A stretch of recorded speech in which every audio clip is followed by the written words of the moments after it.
The hermit rancher had buried his hope 15 years ago, until 6 desperate women appeared at his door with impossible knowledge of his past. Thomas Whitmore squinted through the afternoon heat at the 6 figures approaching his isolated homestead. Apache women, their faces marked with ceremonial white clay, riding hard-traveled horses across his barren land. In 15 years of solitude, no one had visited his remote canyon ranch voluntarily. "We seek Thomas Whitmore," called the leader as they halted before his weathered porch. Her English carried no trace of uncertainty. "We come to offer marriage." Thomas nearly dropped the rifle he'd instinctively grabbed. 6 women, ranging from barely 20 to perhaps 35, sat their horses with desperate dignity. Their traditional dress was travel-worn, their jewelry hastily gathered, but their eyes burned with fierce determination. "You're making some kind of mistake," Thomas said, backing toward his door. "I don't know you people." "You are the man who carves small wooden animals," the leader continued, dismounting with fluid grace.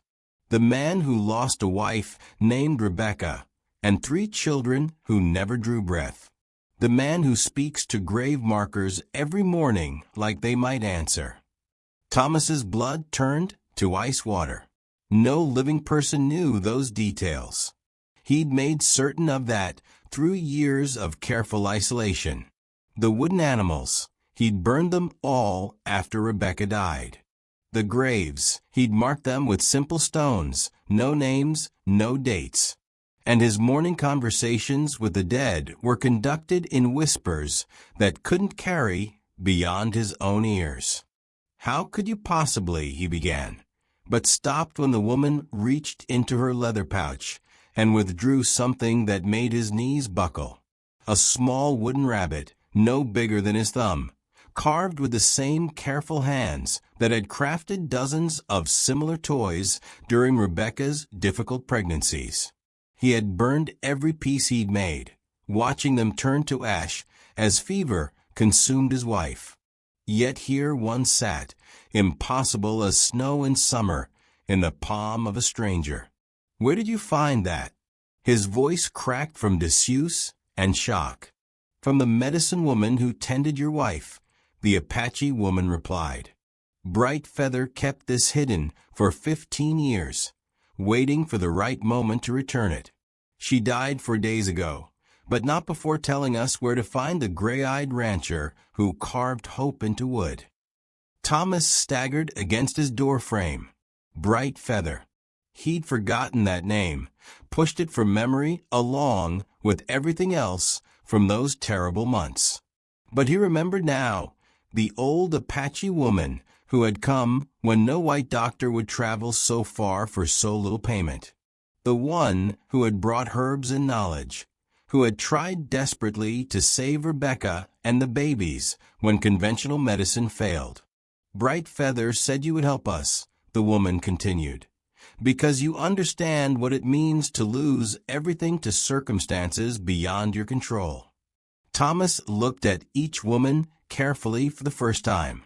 Beneath the ritual face paint, he saw exhaustion mixed with unwavering resolve. These weren't fortune seekers or confidence tricksters.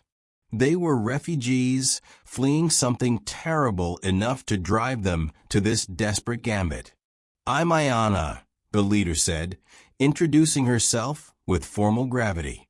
"These are my companions, Nazcha Arenda, Tallulah, Kiona, and Zora. We were promised to men we cannot accept. When we refused, our families declared us dead."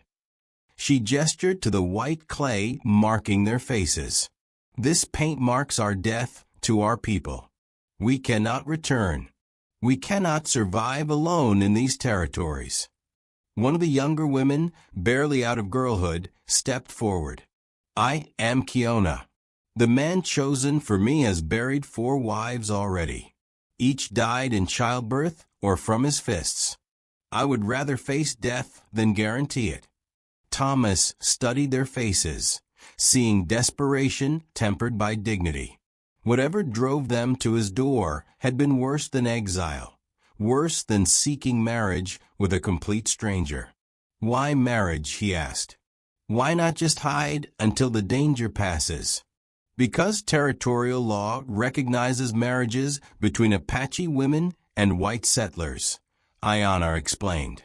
Once we are legally your wives, taking us becomes an act of war between peoples. Our families cannot touch us without risking larger conflict. The irony struck Thomas like a physical blow. Laws designed to prevent conflicts over stolen Indian women would now protect Indian women from their own people. And what happens after? He asked. 6 wives sharing one small cabin, one piece of land. Apache women no cooperation, said the one called Nascha, her scarred hand speaking of hard work and harder choices. We build our own shelter, grow our own food, contribute our own skills. We ask only for protection under your name and the right to remain on your land. Before Thomas could respond, Ayanna pointed toward the distant mountains where dust clouds marked approaching riders. Our family sent warriors to retrieve us. They will arrive before sunset. Thomas shaded his eyes, counting the figures. 10 riders, moving with military precision. Armed men who wouldn't be interested in negotiation. If they find us unmarried, they will drag us back to face punishment for our rebellion. Ayanna continued. But if we belong to a white man under territorial law, they cannot touch us without risking war. And if I refuse? Thomas asked, though the set of their shoulders already told him the answer. Ayanna's hand moved to the knife at her belt. Then we make our stand here and die on your land rather than live as slaves. Either way, we do not return. The dust clouds grew larger, individual horses becoming visible against the orange sky. Thomas calculated time and distance. 20 minutes, perhaps 30, before the pursuit arrived. There's no preacher, Thomas said, grasping for practical objections to an impossible situation. No legal witnesses. Territorial law allows emergency declarations of marriage, Ayanna replied, witnessed by the involved parties and recorded later. We need only your spoken agreement before they arrive. Thomas looked at the 6 women, really seeing them for the first time.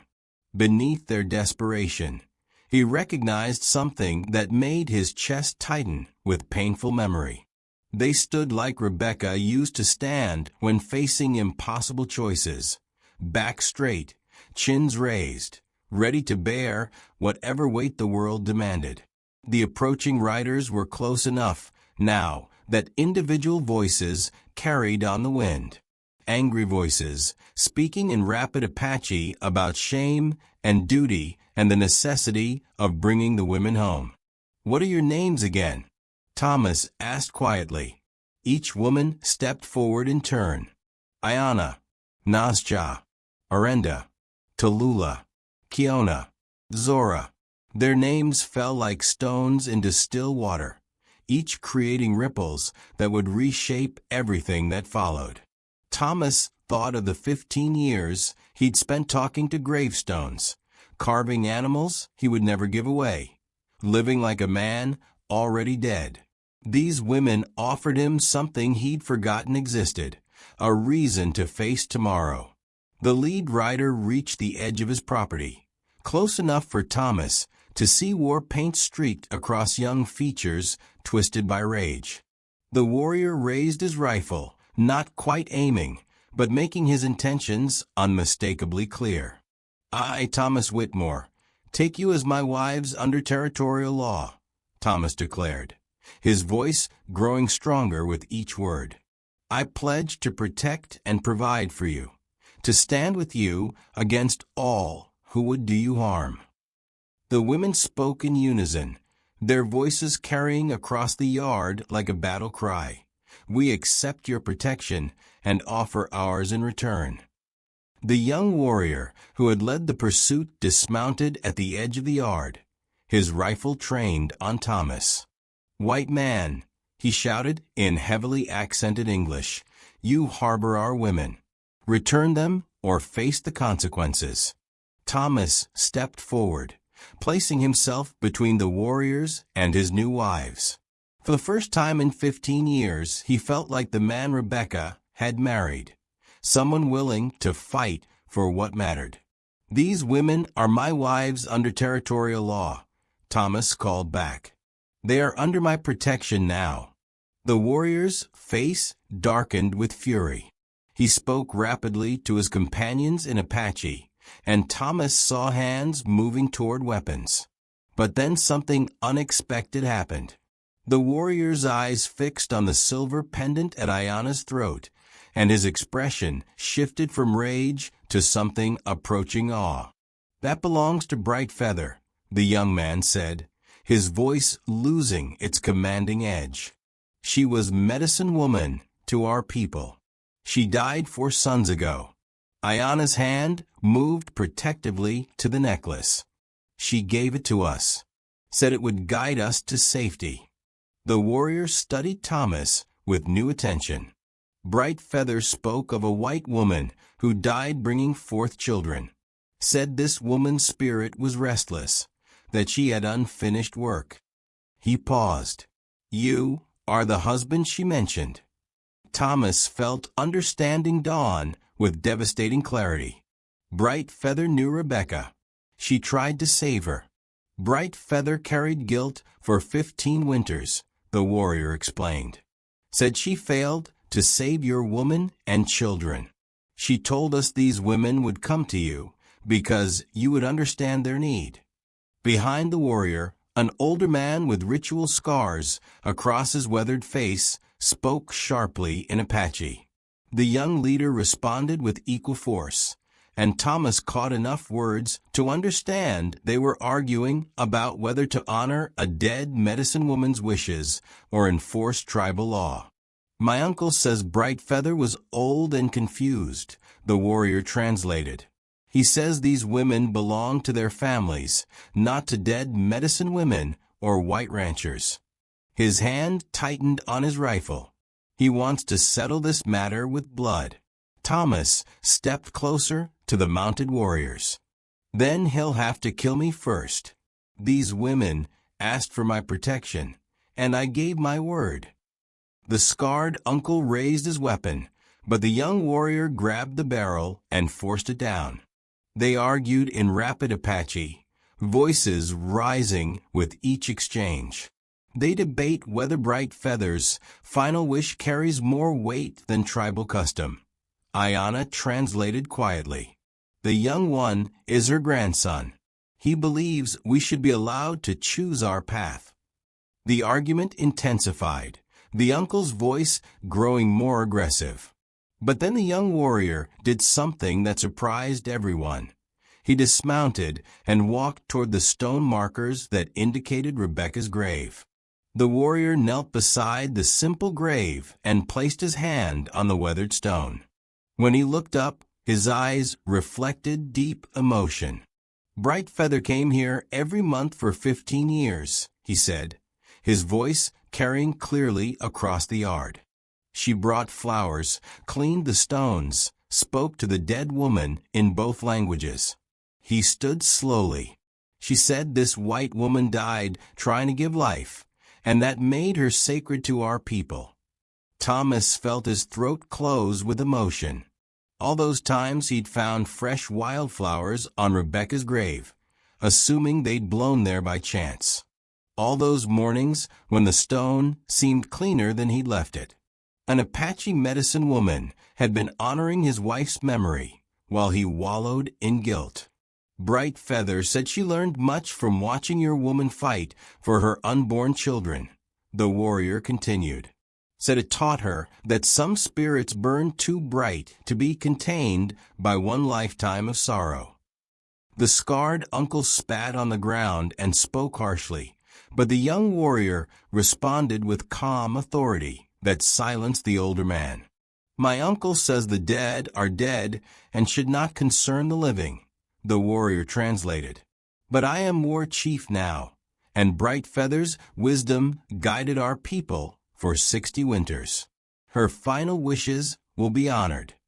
He turned to address his companions in Apache with a voice that brooked no argument. One by one, the other warriors lowered their weapons. The uncle argued once more, his voice rising to a shout, but the war chief cut him off with a sharp gesture. "These women chose exile over forced marriage," the war chief announced. "Bright Feather said such courage should be protected, not punished. They are no longer our responsibility." The uncle wheeled his horse around and rode away without another word, 2 others following. The remaining warriors stayed with their leader. "What happens now?" Thomas asked. "Now you learn what it means to have 6 Apache wives," the war chief said with the first smile Thomas had seen from him. "They will work you harder than any white woman ever could." Behind Thomas, Nasja laughed softly. "He speaks truth.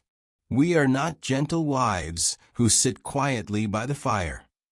The war chief gathered his reins. "I am Joseph Crowfeather. I will send word to territorial officials about these marriages, making them legal in both our laws."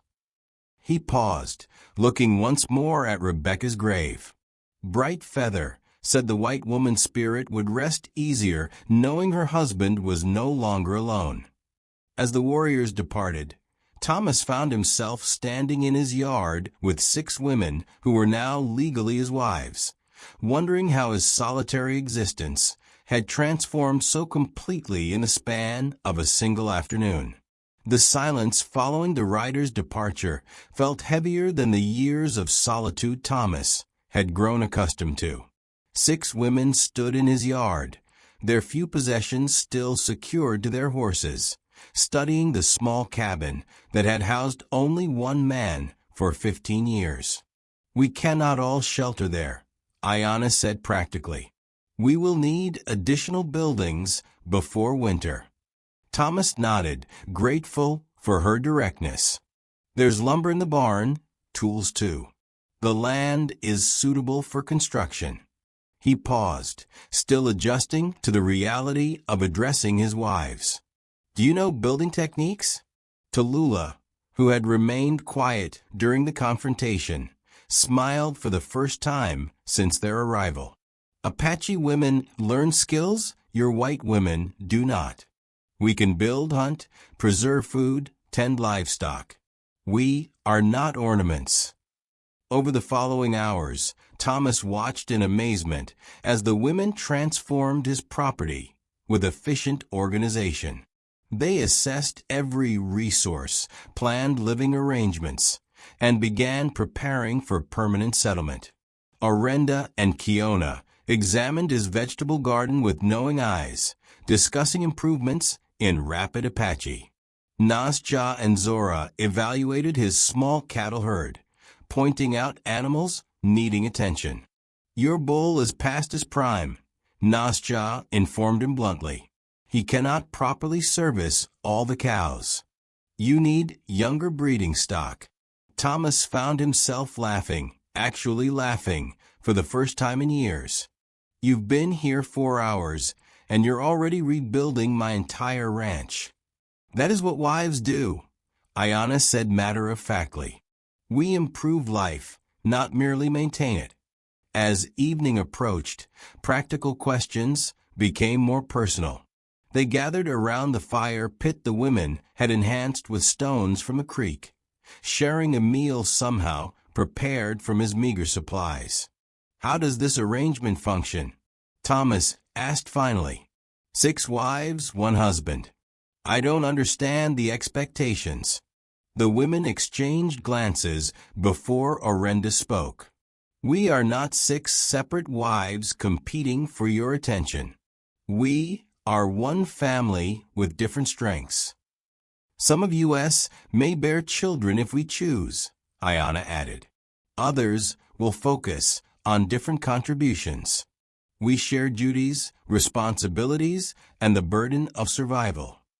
Apache women understand that cooperation strengthens families more than competition. Tallulah continued. Thomas studied the faces illuminated by firelight.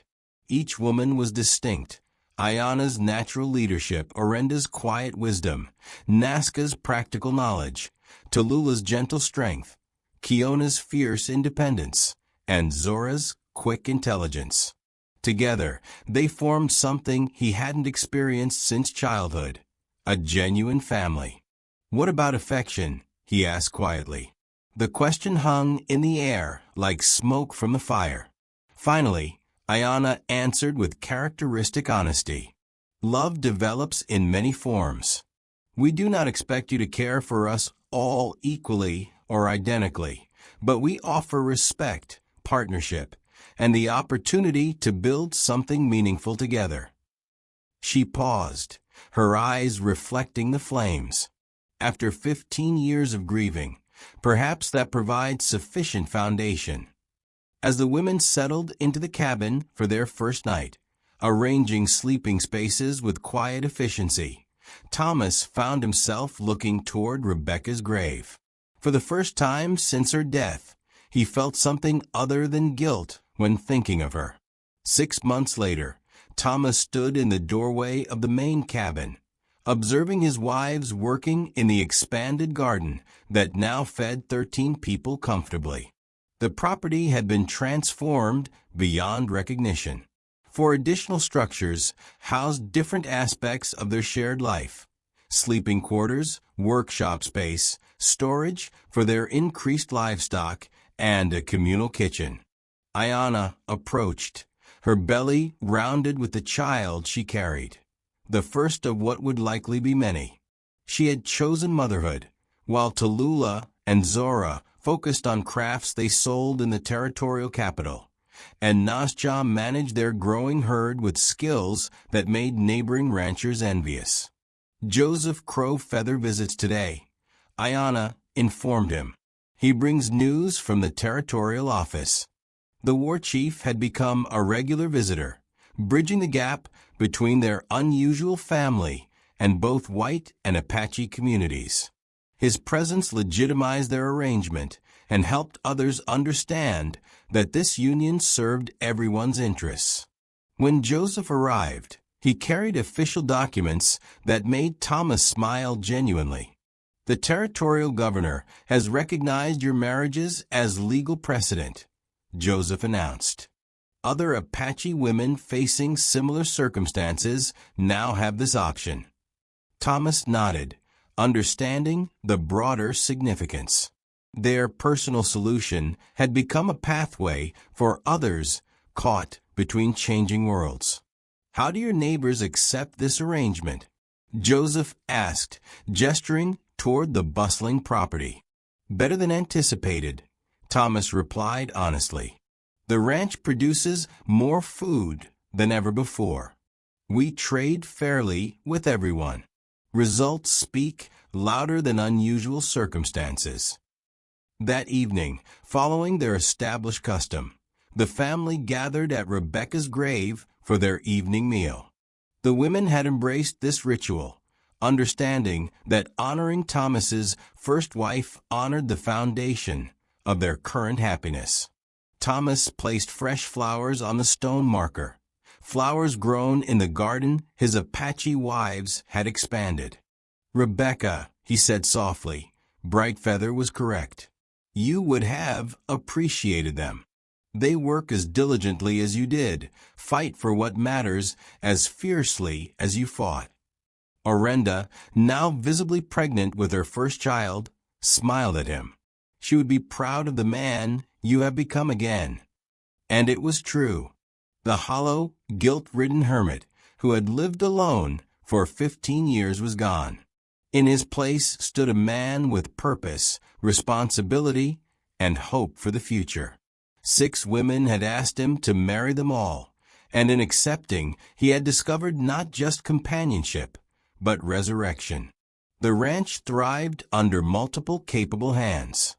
Children would soon play in yards where silence had reigned for years.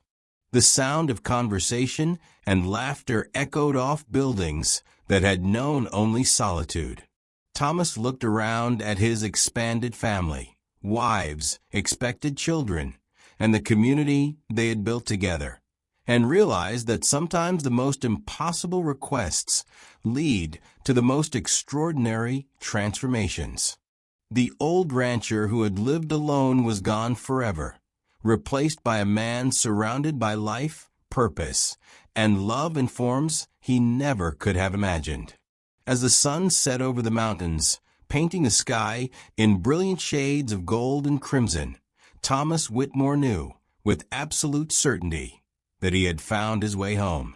The most unlikely salvation had arrived at his door in the form of 6 desperate women who had somehow known exactly what both they and he needed to survive and thrive in an unforgiving world. For 8 years he had dwelt in solitude, conversing only with his mounts and the howling wind. Yet when 10 Apache women materialized at his threshold on that tempestuous evening, pleading for refuge, Tobias Redmond would confront the most difficult decision of his existence. The men pursuing them had already drawn close enough to detect the smoke rising from his hearth. The downpour struck the timber shutters like rifle fire, each impact serving as a warning of why sensible people remained indoors when the elements turned savage. Tobias occupied his spot beside the flames, repairing a worn harness when the pounding began. This wasn't the courteous knock of a friend. It carried desperation, urgency, the sound of souls with nowhere left to turn. He stiffened, leather still gripped in his palms. No one visited his homestead. Not anymore. Not since he'd made clear that Tobias Redmond desired no contact with the world beyond his property lines. The hammering resumed, more forceful now, joined by voices speaking a tongue he knew but hadn't heard in years. Apache. His pulse froze. The previous time he'd heard that language, his wife and child still drew breath. The last time strangers had arrived at his entrance after dark, he'd interred everything precious come dawn. His palm moved automatically toward the firearm mounted over the hearth, reflexes from evenings when slumber came with vigilant awareness. Yet something halted him. Perhaps it was the quality of the voices, not battle cries or threats, but something resembling entreaty. Perhaps it was how the gale carried their words, fractured and desperate. Or perhaps the realization that warriors rarely announce themselves through knocking. He moved toward the massive oak barrier, each footfall deliberate and cautious. Through the solid timber, he could distinguish them more clearly now. Female voices speaking in hushed, pressing tones. One voice elevated above the rest, speaking English with an inflection that made every syllable sound hewn from granite. Please, we are aware of your presence. We require sanctuary for this night alone. Tobias placed his palm against the door, sensing the tremor of their voices through the wood. 8 years of isolation had trained him to rely on intuition, and presently, every instinct shrieked of peril, not from these women themselves, but from whatever had driven them to his door amid a tempest that could claim a life within minutes. He recalled Sarah, how she would chide him for his wariness of strangers, how she'd declare that compassion was the sole distinction between them and beasts. But Sarah was gone, and compassion had perished with her on a morning when he'd trusted the wrong individuals. The voice returned nearer to the portal now, as if the speaker had pressed her features against the timber. They approach. Should you refuse aid, we shall perish here. And when they discover our corpses at your gate, you too shall die. Tobias's hand wavered over the iron bar, securing his entrance. In 8 years, he had never removed it for anyone. But something in that voice, a certainty that made his gut clench, told him that tonight everything would transform, because somewhere in the blackness beyond his ranch, horsemen were drawing near. And once they arrived, there would be no return to the existence he'd constructed in the shadows. The iron bar felt heavier than it should. When Tobias finally raised it from its supports, 8 years of corrosion and terror seemed to resist his choice. But the desperation in that woman's voice had pierced his defenses like steel through parchment. The door groaned open, revealing a vision that would plague him for his remaining days. 10 Apache women huddled against his porch, their ceremonial garments torn and soiled, some bearing injuries that stained dark against the dampened cloth. The youngest appeared no more than 16, grasping a bundle that stirred slightly, an infant barely surviving in the chill. The eldest bore silver streaks through her black tresses and eyes that had witnessed excessive death. But the woman who had spoken through the door commanded his focus. She stood somewhat apart from the others, her chin elevated despite the exhaustion carved into every feature. Blood seeped from a gash above her left eye, and her dress was ripped at the shoulder. Yet her stare met his without wavering. "I am Ayana," she stated, her English measured but distinct. "These are my sisters, my daughters, my people. We have fled for 3 days. Tobias parted his lips to speak, then sealed them. Questions flooded his mind. Their origin, why they travel alone, what manner of men pursue them. But the sight of the infant's pale lips silenced his inquiries. Some matters held greater importance than answers. "Enter," he heard himself declare, retreating from a threshold.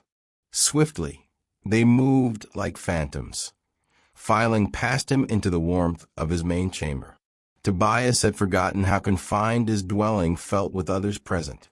For 8 years it had served as his stronghold, his haven from a world that had claimed everything. Now it seemed to contract around these women who brought with them the scent of rain and terror and something else. The metallic odor of blood not entirely their own. Ayana entered last, and as she passed, she spoke barely above a whisper. "The soldiers pursuing us trail not far behind. Perhaps an hour, perhaps less. They will not cease until each of us lies dead." Tobias sealed the door and replaced the bar, knowing it was likely futile now.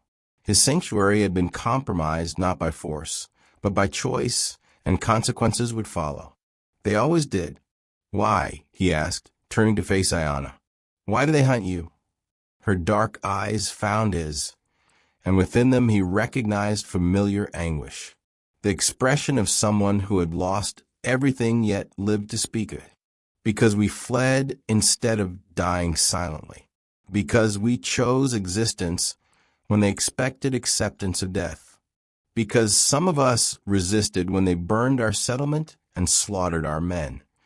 The infant in the young woman's arms made a feeble sound, and Ayana's jaw hardened. "And because one of their officers will see no dawn if we survive to tell what he did to my youngest sister." Tobias felt something cold settle in his belly. He'd known soldiers of that kind, men who wore uniforms but had forgotten honor's meaning, men who took what they desired and killed anyone who might speak of it later. "How many approach?" he asked. 8, perhaps 10, led by a captain named Morrison. "He has hunted Apache settlements for months, claiming we are hostile. But his true enemy is anyone who might report what manner of man he truly is." Tobias moved to the window, peering through a gap in the shutters at the storm-battered darkness beyond his fence. Nothing stirred that he could observe, but that signified little. Professional killers knew how to move unseen, especially when they believed their quarry trapped. He turned back to the women now gathered near his fireplace. Some tended injuries, while others consoled the youngest among them. They appeared as survivors, not warriors. But he'd learned long past that survival sometimes demanded a man become something he'd never intended to be. There exists a cellar beneath the kitchen, he told Ayanna. Stone walls, concealed entrance.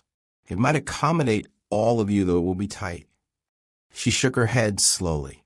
If they search and discover us, you perish with us. If they find an empty house with evidence that people sheltered here, they might believe you uninvolved. We will not make you an adversary of the United States Army. Tobias nearly laughed. 8 years too late for that discussion. Lady, I became their enemy the day I chose to survive what they did to my family. The sole question now is whether we flee or whether we make them pay for coming here. Something flickered in Ayanna's eyes.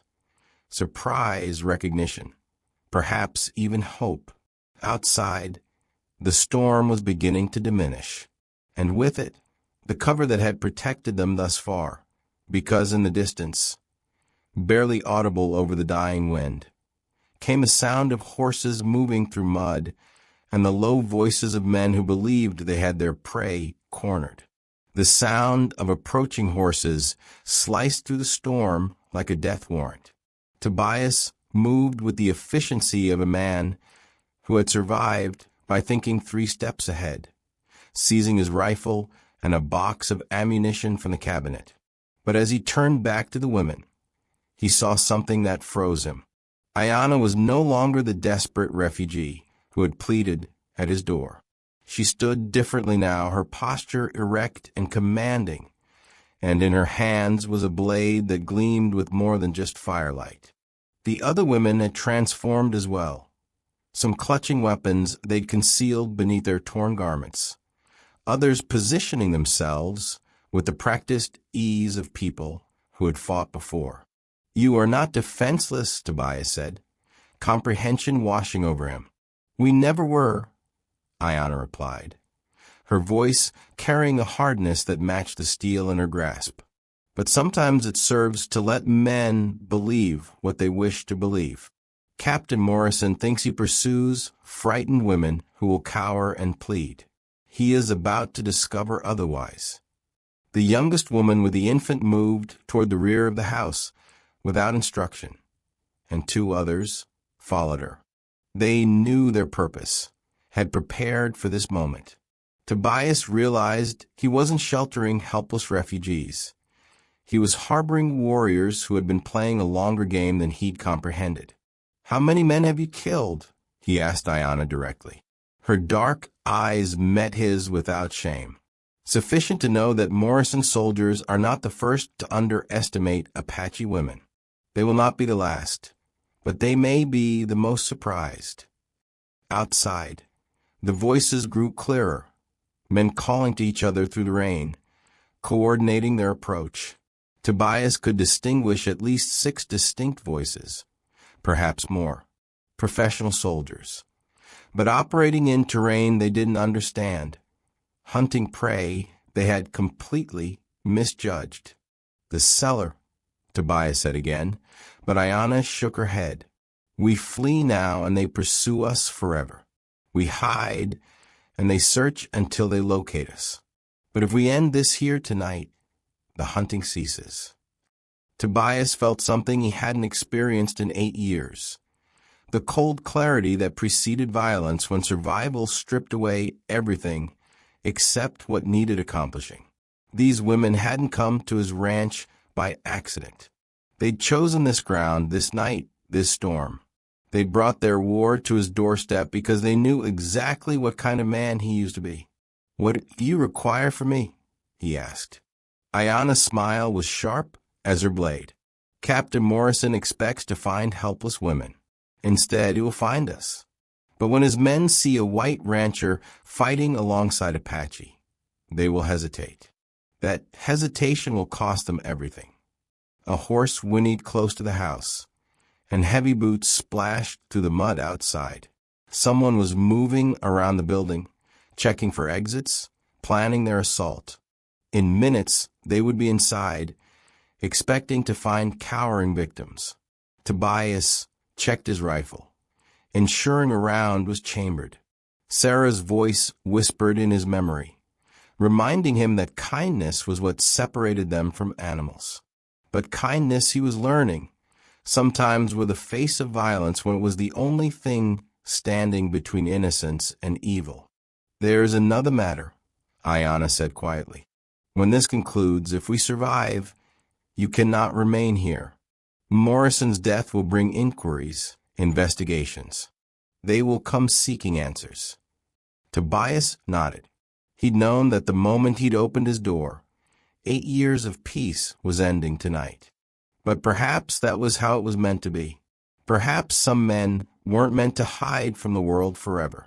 Outside, a voice rang through the storm, commanding, arrogant, certain of victory. "I know you're in there. Come out now and we'll make this quick." Captain Morrison had arrived, and he was about to discover that some hunts end with the hunter becoming the prey. Tobias positioned himself at the front window while Ayanna and 3 other women spread throughout the main room, invisible in the shadows cast by the dying fire. The remaining women had melted into the back of the house, creating multiple lines of defense that would confuse any assault. These weren't desperate refugees. They were a coordinated war party that had been planning this confrontation for days. "Rancher," Morrison's voice boomed again, "we're tracking dangerous fugitives. Open this door, or we'll assume you're harboring enemies of the United States." Through the shutters, Tobias could see shapes moving in the darkness, soldiers spreading out around his house, taking positions that would prevent escape, standard military tactics. But they were operating under false assumptions. They thought they were surrounding a cabin full of frightened women, and maybe one sympathetic rancher. Ayanna appeared beside him, moving so silently he didn't hear her approach. "The one by the barn," she whispered. "He is Sergeant Blake. He was there when they killed my husband. The one near your well, that is Corporal Hayes. He held my sister down while Morrison—" She didn't finish the sentence. She didn't need to. Tobias felt something dark and familiar rise in his chest. The same cold rage that had sustained him through 8 years of isolation. These weren't soldiers anymore. They were predators in uniform. And predators understood only one language. "How do you want to do this?" he asked. "Morrison will come through the front door. He always does. He wants to see the fear in his victims' eyes.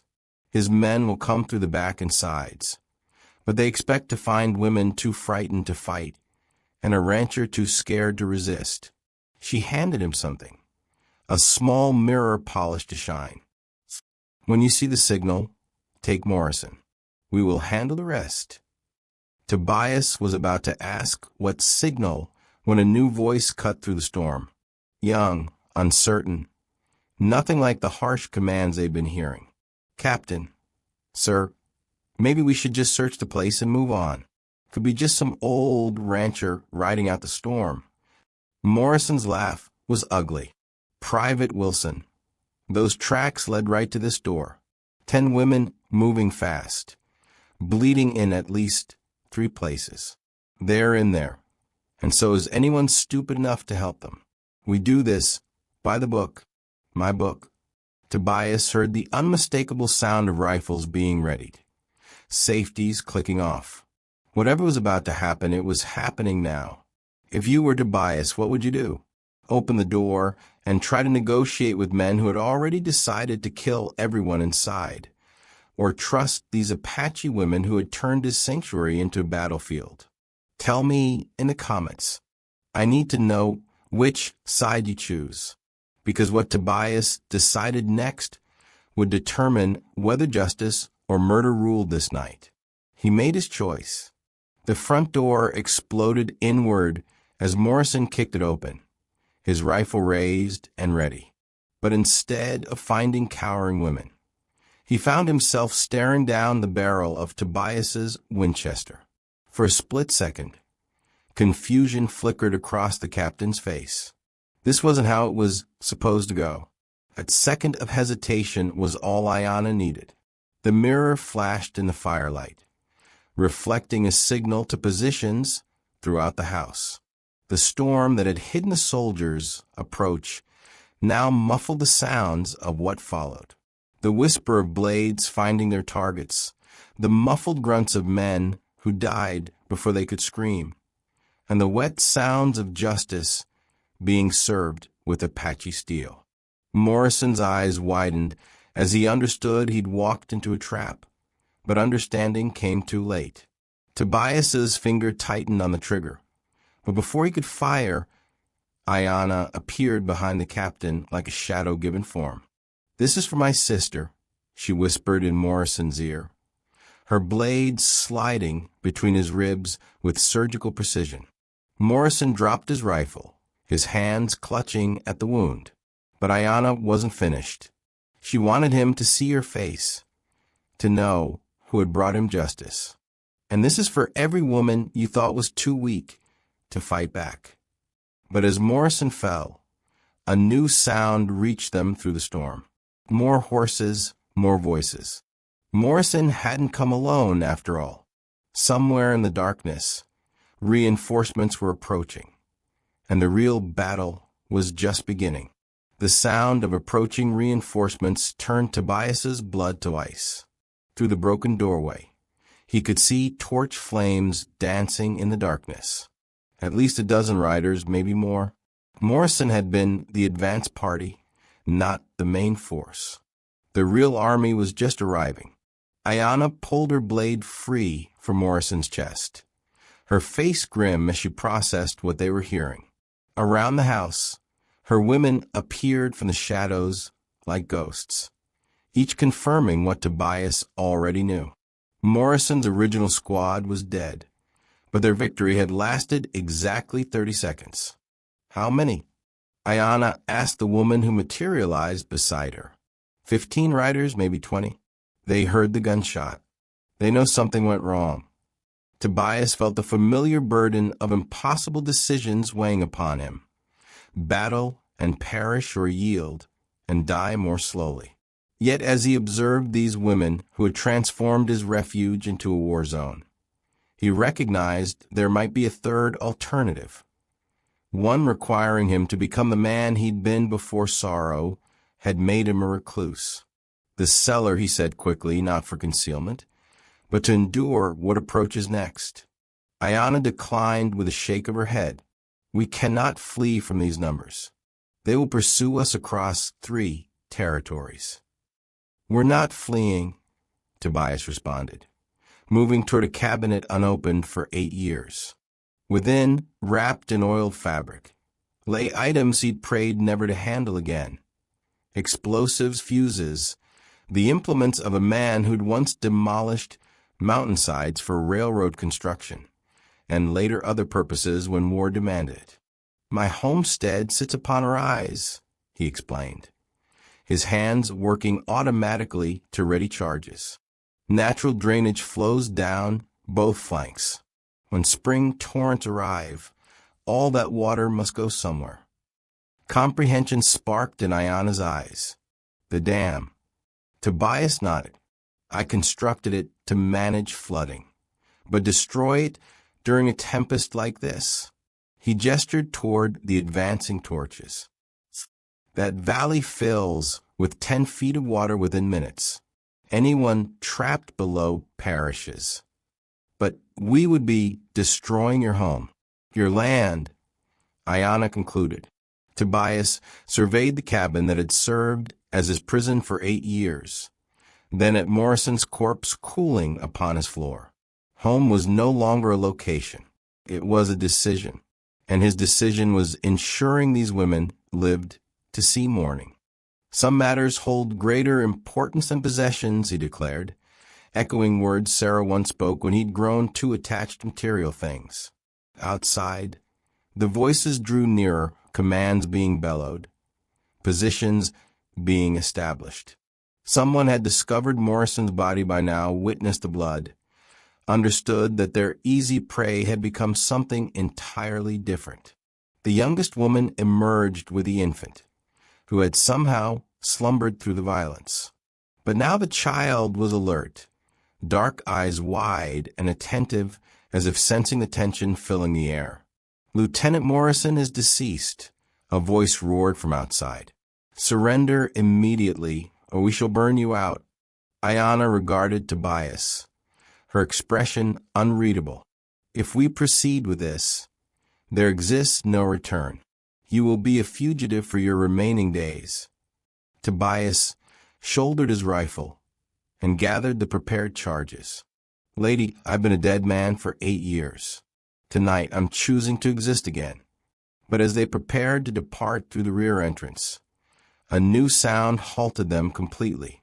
The wail of an infant, not the one in their arms, but another somewhere out in the storm. One of the soldiers had brought a child with him, because sometimes the most monstrous predators hide behind the most innocent shields.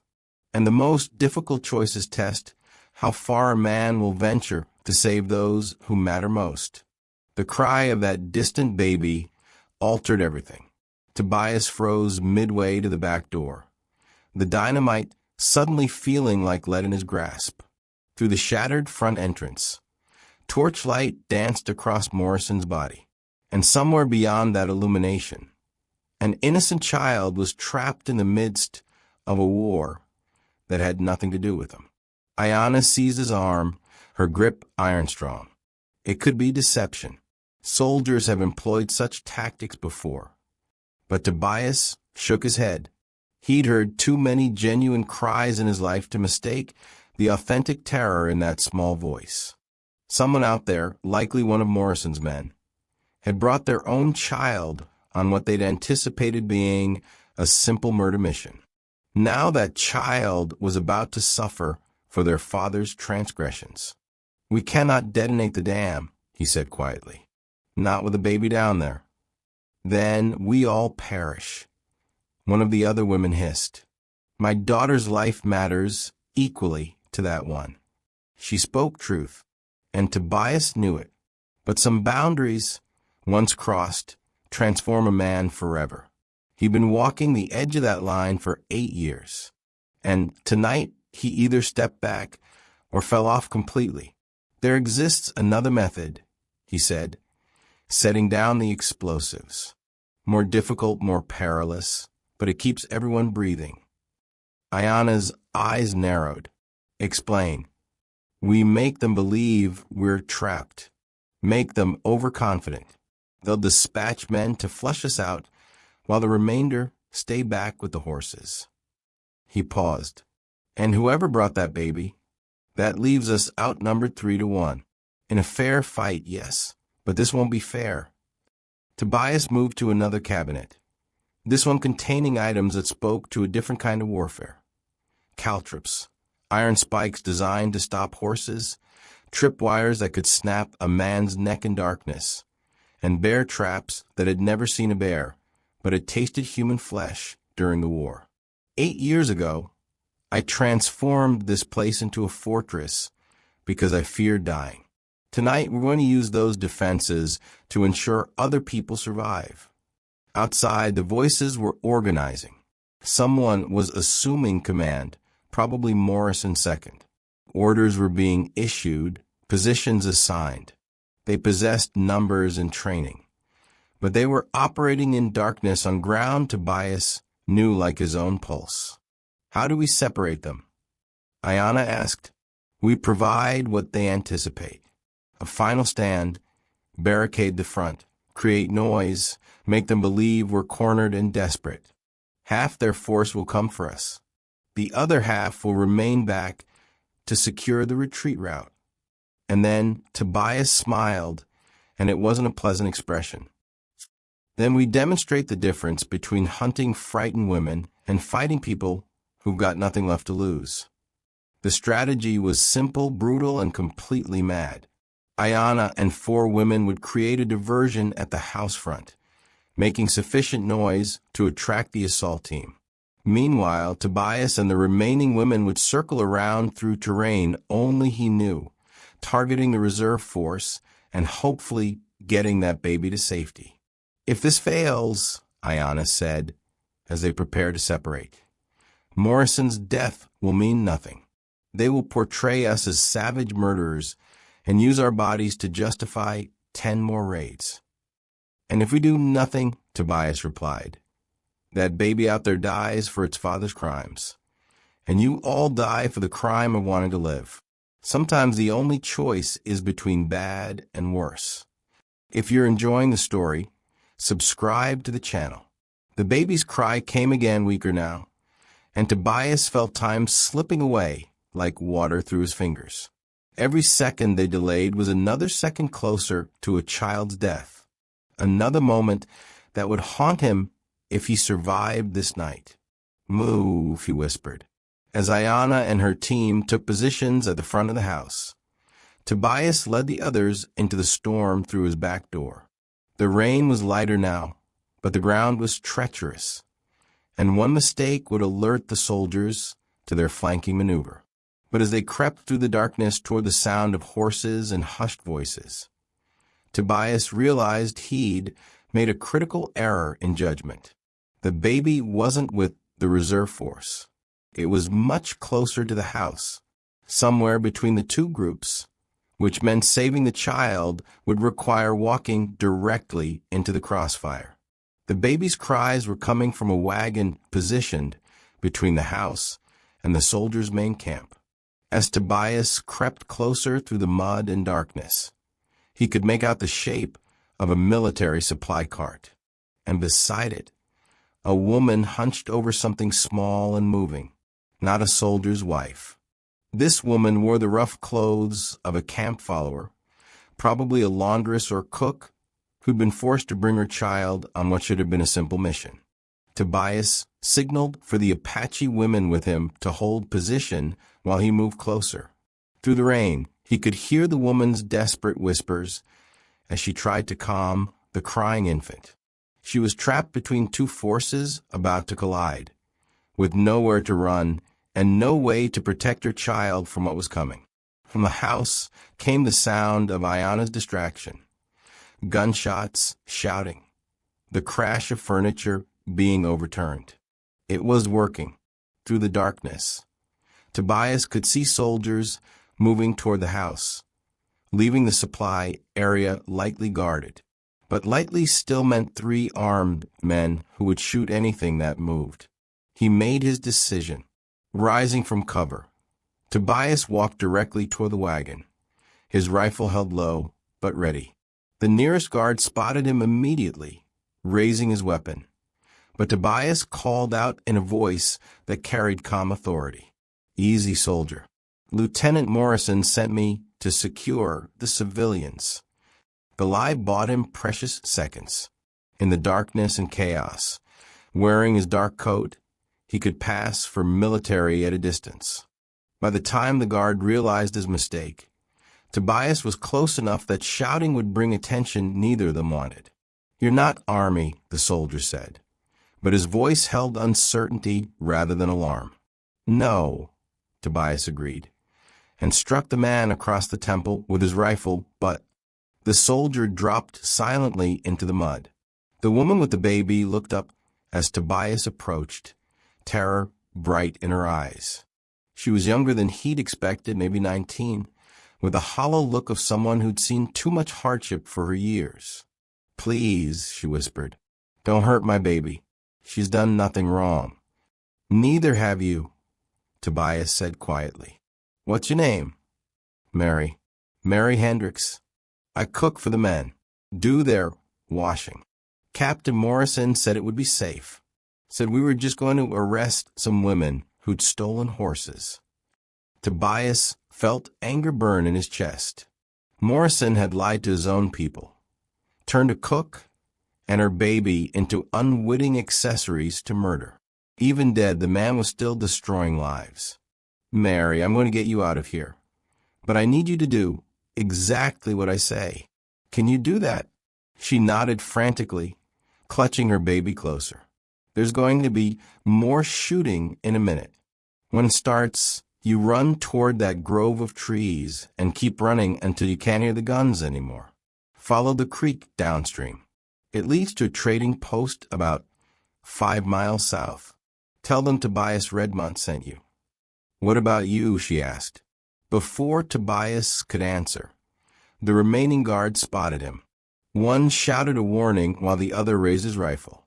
But the Apache women Tobias had left in position were already moving, emerging from the darkness like vengeful spirits. The fight was brief and decisive. These soldiers had expected to face frightened refugees, not experienced warriors who'd been planning their revenge for days.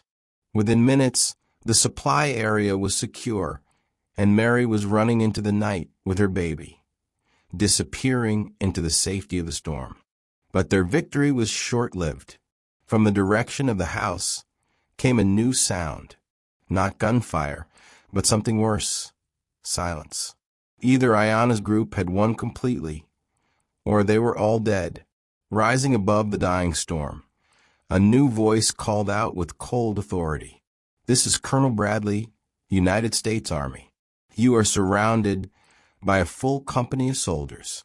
Surrender now, or we will burn you out and hang the survivors." Tobias felt his blood turn to ice. Morrison hadn't been the real leader after all.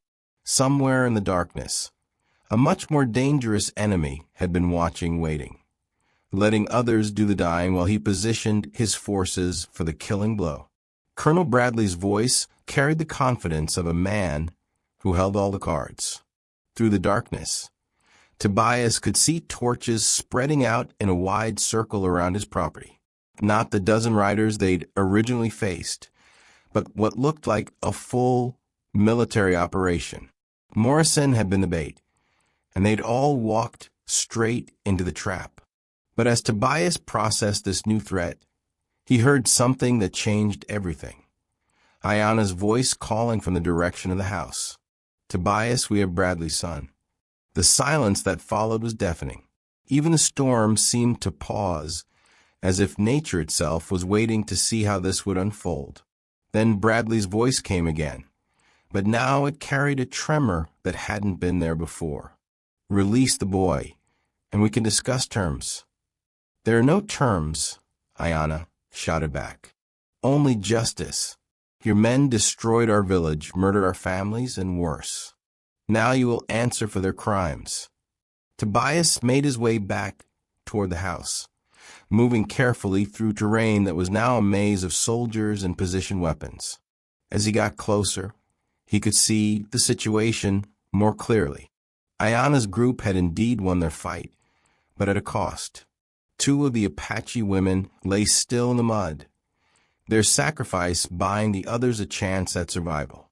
Inside the house, he found a scene that would have been impossible to imagine an hour earlier. Ayana stood behind a young man in a lieutenant's uniform, her knife pressed to his throat. The boy, and he was barely more than a boy, had Bradley's eyes and the same aristocratic jaw. But where his father projected cold authority, the son showed only terror. "He came through the back," Ayana explained quietly.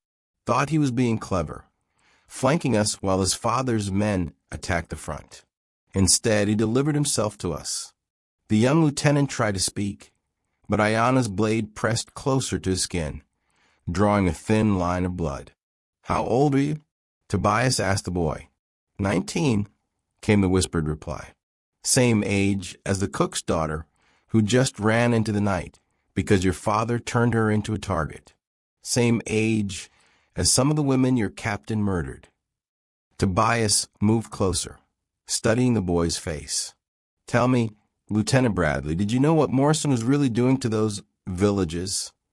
The young man's eyes flickered between Tobias and Ayana. Understanding was finally dawning. "I thought we were suppressing hostile Indians. Father said they were raiders, that we were protecting settlers."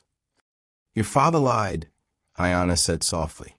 "We were living peacefully until Morrison came. We grew corn, raised children, and bothered no one. But peaceful Indians don't justify military budgets, do they?" Outside, Bradley's voice came again, more desperate now. "I have 60 men surrounding this house. Release my son, and I'll give you safe passage to the territorial border." Tobias almost laughed. Safe passage from a man who'd built his career on broken promises and manufactured wars. But as he looked at the young lieutenant, he saw something that gave him pause. Genuine shock and growing horror as the boy began to understand what he'd been part of. "There's another way," Tobias said to Ayanna, "one that doesn't require his death. He is guilty by association. His ignorance does not absolve him. No, but his testimony might convict his father." The idea crystallized as he spoke. A colonel's son testifying about systematic murder disguised as military action.